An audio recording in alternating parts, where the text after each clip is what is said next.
Aware हो चुका है। जम्मू कश्मीर के अखनूर में भी यौम जमहूरिया के मौके पर जश्न का माहौल देखा गया। अखनूर के शहीद डिप्टी एसपी गुलबदन सिंह भाव गवर्नमेंट हायर सेकेंडरी स्कूल में 73वां यौम जमहूरिया मनाया गया। इस प्रोग्राम में खोड़ म्युनिसिपल कमेटी के सरबराह डिप्टी नाम एसडीएम अनिल कुमार ठाकुर, तहसीलदार मोनिका शर्मा मेहमान खुसूसी के तौर पर मौजूद रहे, जिन्होंने कौमी परचम लहराकर परेड की सलामी ली। प्रोग्राम के दौरान कोरोना गाइडलाइंस पर अमल किया गया।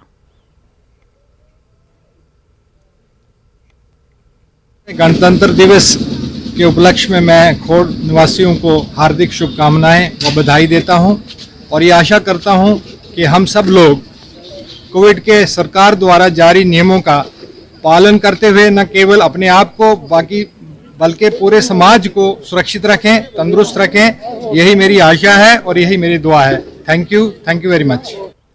एलओसी परवाह के जिला पुंछ में